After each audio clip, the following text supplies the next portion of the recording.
viajeiro, se fores a Braga, não perguntes a ninguém quanto há de belo para ver numa ermida, numa fraga. Qualquer poeta ali tem 1000 poemas a escrever. Dando seguimento aos programas da Gazeta do Rocio, na rúbrica Memórias de Braga, do filho do alfarrabista da Arcada. Hoje estamos aqui na nossa companhia o engenheiro António Fernandes, vice-presidente da União de Freguesias de Acessibilidade e Massiminos. O seguinte, é ele o autarca que mais assiste aos fregueses desta zona da cidade de Braga, desta zona histórica da sede de Braga. Há dias em conversa, ele disse-me que gostaria de aprofundar mais um bocado os conhecimentos sobre os primórdios da sede de Braga.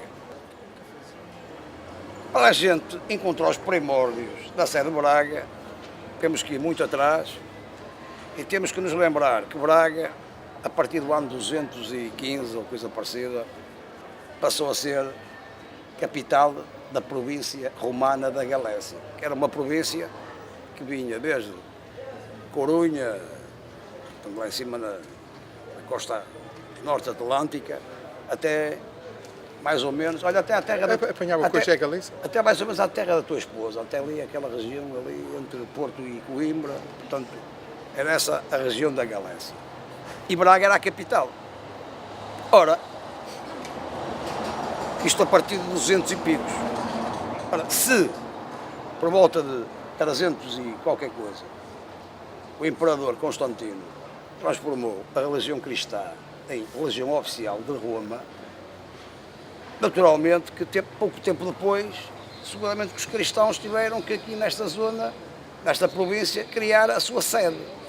Não quer dizer mais nada do que sede. Portanto, é a principal igreja de uma comunidade, de uma região cristã. Assim sendo, é curioso, e nós estamos num sítio verdadeiramente nevrálgico dessa situação, é que Braga tem que ter uma sé antes da invasão muçulmana de 714, que pôs Braga num frangalho. E provavelmente, se existiria antes de uma sé, ela terá sido derrubada, como foi toda a cidade de Braga, pelos muçulmanos no ano 700 e picos. Ora, além de que Braga, além de ser capital da província da Galécia romana, com a queda do Império Romano e com as invasões bárbaras, houve uma tribo que se instalou também mais ou menos nesse espaço geográfico, foram os suevos, e mantiveram Braga como capital desse reino que aqui se instalou, e que também foram cristianizados. Portanto, seguramente que aqui Braga tem que ter forçosamente enterrada aqui, nesta zona histórica. Nós estamos aqui junto à rua do Alfaquitano de Brandão, que era o Cardo. O Cardo era a principal rua de uma cidade romana. E, portanto, a rua do Alfaquitano de Brandão era o Cardo, que no seu cimo vai dar ao local onde existia o Fórum Romano. O Fórum era o principal edifício de uma cidade romana, que se julga, e está mais ou menos localizado pelos arqueólogos, embora não esteja possível de ser visto, de ser visualizado, porque se supõe que está por baixo da Capela de São Sebastião. Portanto, não é fácil, tinha que se derrubar a Capela de São Sebastião para fazer uma escavação para encontrar aí o Fórum Romano. Mas está localizado. Ora, a eventual primeira sé da cidade de Braga, portanto, terá sido construída no século IV, século V, século VI, seguramente está em algures aqui nesta zona, porque aqui era o epicentro da cidade romana de Braga. Portanto, ela terá que haver por aqui algures enterrados nos subsolos, um edifício que terá sido a primeira sé de Braga. Acho curioso, a Braga era Augusta, claro, na altura. Acho curioso é a comunidade científica de Braga não está preocupado que se encontre o circo romano, o teatro romano, etc. E não estavam preocupados em saber onde é que foi a primeira sé cristã de Braga. Como se sabe, depois dos suevos, vieram os visigodos, e passado pouco, que também fizeram aqui umas malfeitorias à cidade de Braga, e depois vieram os muçulmanos que, de facto, por mais que uma vez, destruíram toda a cidade de Braga. Os arcebispos de Braga, uma grande parte da população, sobretudo a mais abastada, fugiram para se juntarem aos cristãos nas Astúrias, que foi a única região aqui na Península Ibérica que conseguiu manter-se independente do Império Muçulmano. E, portanto, durante mais de 2 séculos, 3 séculos, Braga praticamente ficou desertificada. Era mais ou menos nesta região entre Douro e Minho que se dava as refregas, era considerada uma terra de ninguém, que era aqui, volta e meia, os cristãos faziam um avanço territorial e tiravam daqui, desocupavam isto dos mouros. Outras vezes eram eles que vinham mais para norte e voltavam a ocupar isto, e às vezes já havia, quando havia aqui alguma ocupação cristã disto, havia algumas populações de Braga que se refugiaram aqui nos montes dos Jerez, etc. Por isso que se calhar temos zonas montanhosas com bastante densidade demográfica. Há quem atribua a esse fenómeno. Portanto, as pessoas, quando se aproximavam os muçulmanos, fugiam da guerra. Depois eles desapareciam daqui, regressavam, tentavam reconstruir qualquer coisa, etc. Mas eles vinham outra vez e voltavam a deitar tudo abaixo. E em 1089, a partir daí, de 1089, já consolidado, portanto, a reocupação cristã desta região, a partir do Reino de Leão. Portanto, o Reino de Leão foi se estendendo e ocupando os territórios árabes, e depois esse Reino de Leão também foi fazendo as suas subdivisões territoriais, baseado também já na tradição anterior das divisões romanas, e voltaram a reconstruir o reino, desta vez chamado da Galiza, e o Reino de Leão foi, uma dada altura, foi dividido em 3, foi o Reino da Galiza, Reino de Leão, Reino de Castela, e esse rei entregou cada um destes reinos a 3 filhos, que entretanto se guerrearam, ficou só um vivo. Esse rei é o Afonso VI de Leão, que é o avô do nosso famoso Afonso Henriques. Mas antes do avô do Afonso Henriques unificar outra vez os 3 reinos, o irmão dele, o Garcia, instituiu cá em Braga, pela primeira vez depois das conquistas, um bispado. E colocou aqui um bispo, foi o primeiro depois da Reconquista, chamado Dom Pedro. Esse bispo acabará por ser preso e talvez até assassinado pelo avô de Dom Afonso Henriques, porque nessa altura também, na Europa, também havia aqui uma degladiação dentro da comunidade cristã, que era, criou-se na Europa uma tendência dentro da Igreja, que era a Ordem de Colônia, que tinha milhares de mosteiros por toda a Europa e começou também a estendê-los a Portugal, aqui a esta região da Península Ibérica, e depois havia os que eram a favor e os que eram contra. Normalmente eram contra aqueles que já cá estavam, que era o caso de Dom Pedro. Dom Pedro era um bispo autóctone, era daqui da região.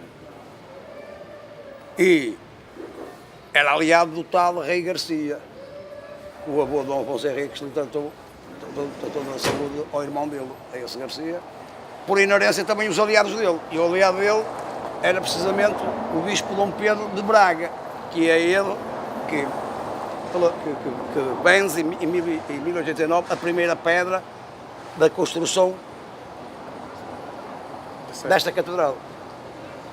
Entretanto, ele é prisionado, é provavelmente abatido, e o avô do Dom Afonso Henriques, como tornou-se grande aliado da tal ordem de Colônia, veio colocar aqui em Braga um bispo francês, por acaso no próximo dia 5 é o dia dele, ele que hoje é o patrono da cidade de Braga, que é o São Geraldo. Geraldo de Moissac, portanto era da ordem de Cluny. Aliás, o próprio Conde Dom Henrique acaba de chegar à corte do avô de Dom Afonso Henriques, mais o primo dele, o Raimundo, precisamente porque são sobrinhos do grande abade de Cluny em França, digamos, que era digamos, um papa paralelo, era um papa paralelo, portanto, mandava tanto na cristandade como mandava o papa. Aliás, há quem diga que na prática mandava mais que o papa. Aliás, vários papas daquela época saíram da ordem de Cluny e foram papas. E, de uma maneira geral, todos quase indicados sempre por esse grande abade de Cluny. Portanto, veio parar aqui a Braga um bispo, o São Geraldo, que depois com o Dom Henrique e com a Dona Teresa é que deram um grande incremento à construção deste templo.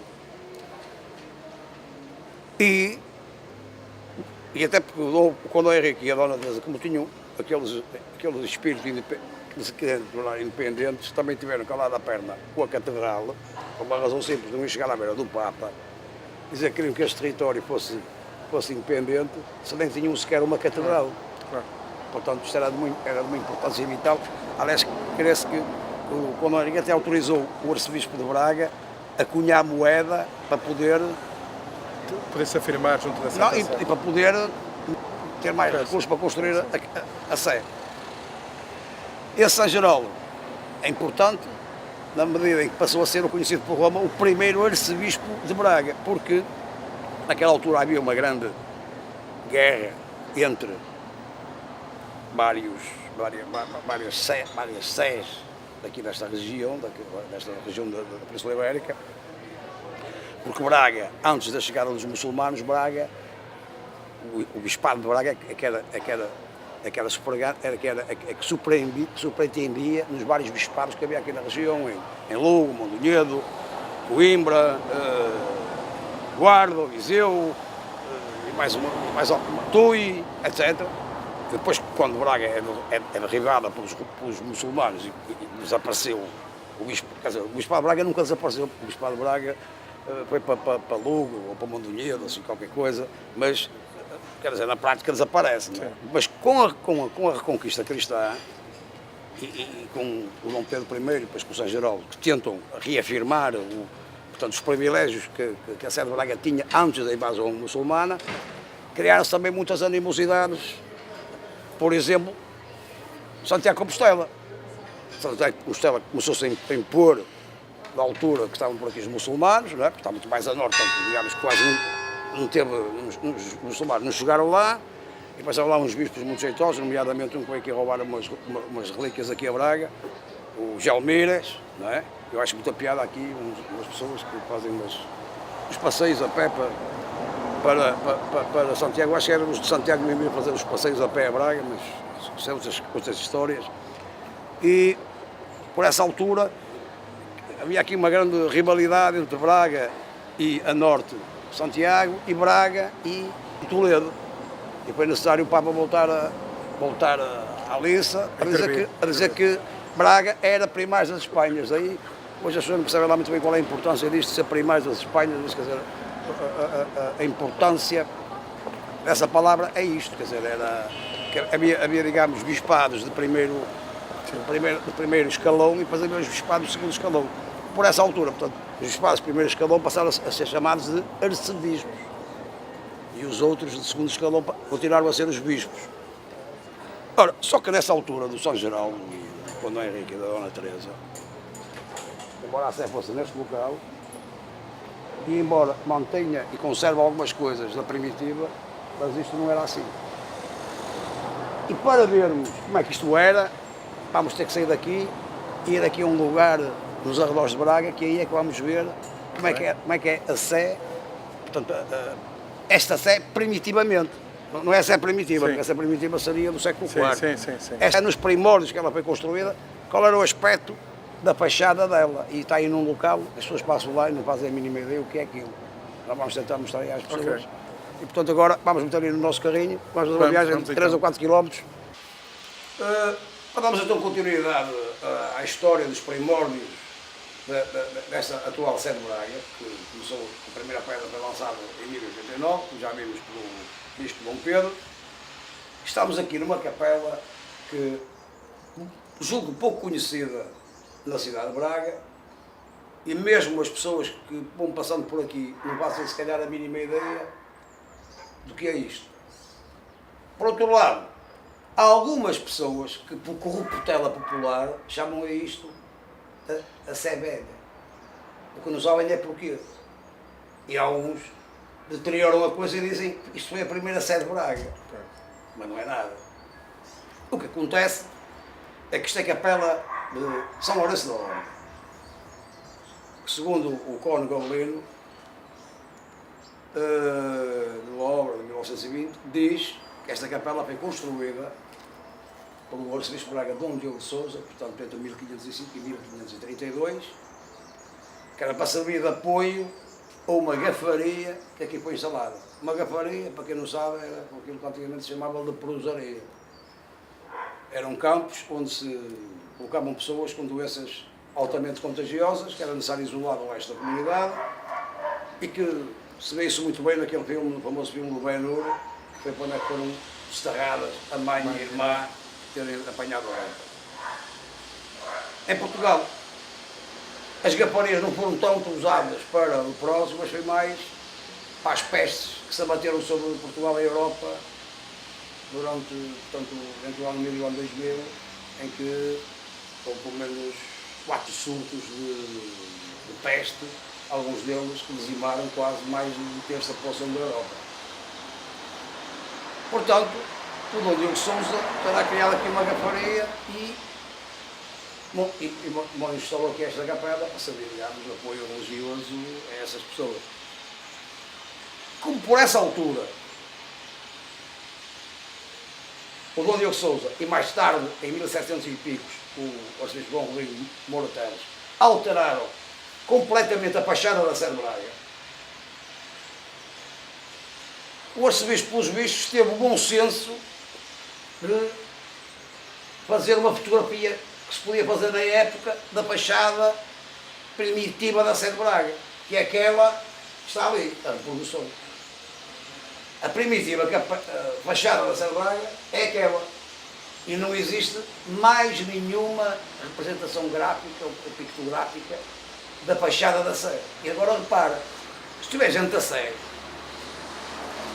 se te abstraíres do topo e da porta e da saída, se concentrares nas paredes laterais da Sé, elas são praticamente o que ainda hoje existe da primitiva Sé de Braga. E o que é que tu vês, se parares com atenção? Vês que parece que estás mais numa fortaleza do que propriamente numa igreja. Ou melhor, naqueles tempos, as catedrais e as igrejas principais também serviam de fortaleza, que era quando havia invasões de outros reinos, de inimigos, as pessoas, os militares, refugiavam-se nos castelos e o povo refugiava-se na igreja. Portanto, a igreja da Sé, até 1500, tinha uma configuração de fortaleza. Então, se repararmos, as duas torres não são como as atuais torres sineiras. Aquilo eram 2 torres, também se calhar também tinham uma função, também eram capazes de ter sinos, não faço ideia, mas eram torreões militares. Conseguinte, a Sé, até a prelatura de Dom Diogo de Sousa, tinha uma feição fortaleza. E que Braga, tinha toda a razão sempre, porque Braga, depois da nossa independência, foi pelo menos 2 ou 3 vezes invadida e bastante destruída por invasões do Reino de Castela. Ao ponto que o Dom Dinis começou a ter que fazer uma muralha à volta da cidade de Braga, que ainda hoje existe. Não se vê, a olho nu, há um bocado ou outro que ainda se vê, mas a maior parte ainda existe, porque simplesmente está a funcionar como parede de fundo das casas que então foram construídas na cidade. Portanto, para ficarmos só com uma ideia, as casas que estão no lado sul do Campo da Vinha e as casas que estão do lado norte da Praça do Município, e no meio, seguramente, que levam com a muralha da cidade de Braga, que foi começar a mandar construir por Dom Dinis, mas que não foi suficiente, numa invasão que houve no Reino de Castela.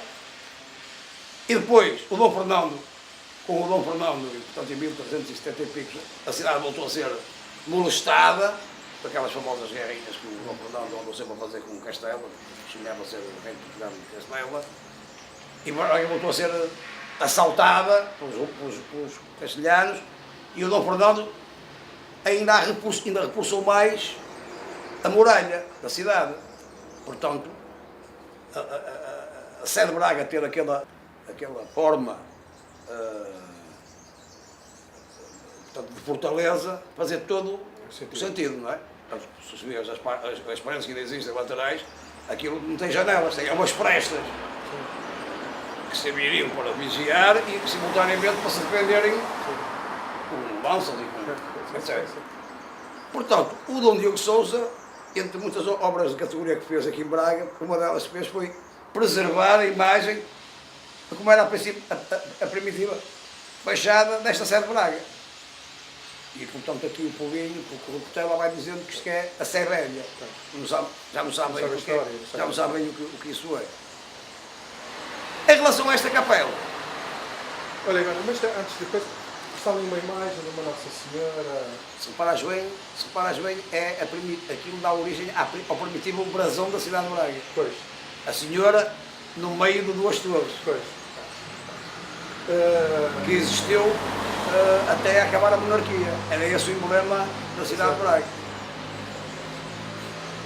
Depois veio, basicamente mantém-se. Repara que o brasão da cidade de Braga mantém a Senhora no meio da... Portanto, agora está mais estilizado e tal, mas originariamente... Portanto, acho que era importante ter falado nisso. Faz muito bem. Agora, esta capela, que foi construída por o Dom Diogo Sousa, no dizer do Córrego de Barreiros, uma obra que ele fez muito importante, talvez a melhor da história, da evolução da Sé de Braga, etc., que é uma edição de 1920, e que é um grande historiador da Sé. Eu apanhei um documento de 1913 da Constituição Católica que faz alusão a que este templo primitivo, provavelmente antes do Dom Diogo Sousa, se calhar o Dom Diogo Sousa não construiu isto, se calhar o Dom Diogo Sousa remodelou isto, terá sido um templo mandado fazer pelos templários. A ordem templária foi extinta da Europa e de Portugal em 1312, creio eu. Sendo Portugal o país único que não obedeceu completamente ao Papa. O Papa mandou extinguir a ordem dos templários, mas aqui em Portugal, afinal as comissões, transformámos a ordem dos templários na ordem de Cristo. Porque o Papa e o Rei de França acabaram com a ordem dos templários porque eles estavam cheios de dinheiro e portanto eles queriam acabar com aquilo, por um lado para tirar o poder que eles tinham, os templários, e por outro para eles ficar com os bens. Mas quem ia ficar com os bens era a igreja, mas o Dom Dinis, vindo como um galho, disse, não, também nós aqui vamos acabar com os templários, vamos criar aqui uma ordem nova e vou transitar com os bens dos templários para essa ordem nova. Foi a ordem de Cristo, depois está na origem da expansão marítima de Portugal, foi a partir dali que se criaram os navegantes e também com os bens que tinham, também custearam essa expansão. Portanto, isto tudo para dizer o seguinte, nós estamos aqui num local muito curioso da cidade de Braga. Primeiro, portanto, esta capela, como vimos, foi reconstruída ou feita para dar apoio a uma gafaria. Atenção que em Braga chegaram a coexistir 3 gafarias, e havia o nosso realizador teve o privilégio de ouvir juntamente comigo das palavras do cônego João Marques. Braga tinha 3 gafarias, tinha esta, que na altura que ele estava a dizer isso, não estava-me a lembrar que tinha visto já esse documento de 1913 a dizer que aqui havia uma gafaria. A mais conhecida, que era uma gafaria além Ponte de Guimarães, portanto, naquela zona onde é o Parque São João da Ponte, etc. Que havia ali a Quinta da Mitra, que era uma grande quinta do Arcebispo, e portanto havia lá um território que era uma gafaria. E havia outra, foi o cônego João Marques que nos contou, que era feminina e era no Monte de Guadalupe. Em Braga havia 3 raparigas. E depois ele disse que a de Guadalupe que era feminina, a da Ponte que era masculina, e depois apontou-lhe, e esta aqui qual seria? Ele disse que se calhar era misto, também não tinha a certeza. Mas ainda há mais particularidades aqui nesta região. Mano. Ninguém sabe, ou muito pouca gente em Braga sabe, que neste território, que isto aqui é Dume, até que vamos ver ali o documento da reformulação dos estatutos da Confraria de São Lourenço, que diz que é de Dume, de 1802, como digo, reformulação dos estatutos, quer dizer que a Confraria já existiria, e mais que existiria. Portanto, eu consegui apanhar, consegui fotografar a primeira e a segunda página da reformulação dos estatutos da Confraria de São Lourenço da Ordem, de 1802. Portanto, já lá vão 312 anos, coisa passada. Estamos entre Dume, estamos entre Real, estamos entre São Vicente, que aqui vai da Misericórdia, provavelmente também entre a Sé, que é ali as Barretas. Sim. Mas o curioso é que há aqui, e peço só, há 3 casos em Portugal. Temos aqui uma determinada localização, num território, que faz parte da freguesia de São João do Souto. Até há pouco tempo ninguém se apercebia disso, porque esse território era uma quinta e, portanto, só havia um freguês, São João de Souto, que tinha relações com esse território. Portanto, quando ele tinha tratado alguma coisa com a freguesia, então é só se limitava a ser ali a freguesia, portanto, mais ninguém sabia desse pormenor. Com a urbanização desta zona, junto a Monteiro, etc., criou-se problemas. Porque os fregueses que construíram aqui a casa, ou compraram aqui a casa, etc., passaram, pensando que iam ser fregueses de Real, ou de Roma, não sei o quê, e passaram a ser fregueses de São João de Souto. São João de Souto. Agora São Lázaro, São João de Souto. São Lázaro. E agora vai mais longe, vai para São Lázaro, não é? São Lázaro, São João de Souto. E ninguém sabe porquê. Há aqui coisas em Braga que são muito curiosas. Esta capela está mal estudada. Acho que a Unidade Científica de Braga devia olhar mais para esta capela, porque isto aqui deve encerrar muito o historial, até porque se aquilo que a legislação católica diz em 1913, que isto, antes do Dom Diogo Sousa ter feito esta capela, ou de erguida esta capela, conforme diz o Código de Barreiros, que foi o Dom Diogo Sousa que fez isto, a legislação católica diz que isto inicialmente foi erigido pelos Templários. Não será que a gente será aqui em cima do famoso tesouro dos Templários? Se calhar estamos e não sabemos. Então, se um dia os arqueólogos vierem aqui a descobrir isso, eu acho que devemos ter direito a uma cota parte do tesouro. Portanto, esta capela, portanto, tal nicho, tal enclave que aqui existe, pertence à freguesia de São João do Souto. Há aqui todo um manancial que os sobracarenses devem olhar com mais atenção, sobretudo agora que há muita gente que estaciona aqui o carro para ir ali à bola, que fica aqui por cima. Acho que. E agora devem haver muita gente que passa aqui e olha, o que será isto? Não faz a mínima ideia, não é? Portanto, há mais assim alguma coisita que te apraz isto? Não, Evandro, é sempre um gosto ouvir-te falar da cidade de Braga, particularmente da nossa agregação de freguesias, máxima sensibilidade. Eu penso que foste explícito, fiquei mais informado sobre a nossa Sé. Foi muito curioso esta vinda aqui visitar esta capela, porque, como tu disseste, muito poucas pessoas, sendo de Braga, sabem que há uma representação da igreja primária de Sé de Braga que está aqui. Eu penso que acho que foi uma lição de história que me apraz registrar e gostei muito.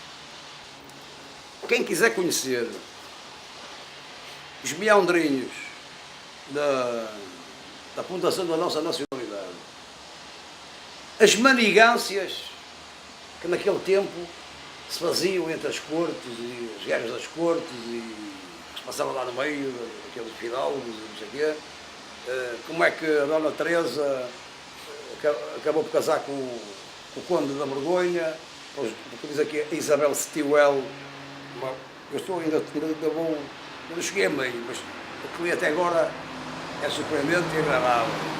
Dona Teresa era, além de ser um borracho, que se pode dizer para a época, também casou mais ou menos por amor com o Conde Dom Henrique, é coisa que naquele tempo as coisas eram de conveniência e aquilo também era de conveniência, mas ela teve o privilégio de poder conviver bastante tempo na corte do pai dela com o Conde Dom Henrique e, portanto, quando casaram, era um casamento, pelos bichos, não era só de conveniência. E parece que era um casal bonito, segundo diz aqui a Isabel Stilwell. Mas aqui conta as manigânciazinhas todas, como é que se chegou aqui ao Condado Portucalense, não é? E, portanto, eu faço possíveis por apresentar sempre um livrito dos meus programas, desta vez sugiro. É um pormenor da história romanceada. É um romance histórico sobre a Dona Teresa, da minha escritora e jornalista Isabel Stilwell. E ela, como até tem um irmão que creio que é jesuíta, ou coisa parecida, portanto, ela deve ter uma formação bastante sólida nas questões, não, mas em questões religiosas. Ela conta muito bem aqui a tal história, por exemplo, da Ordem dos Colonia, ela conhece muito bem a organização interna, etc. E, portanto, é a minha sugestão para a leitura de Natal. A Dona Teresa, uma mulher que não abriu mão de poder, mãe de Afonso Henriques, amante de Fernão Trava, rainha de Portugal. Assim, é esta a sugestão que eu dou.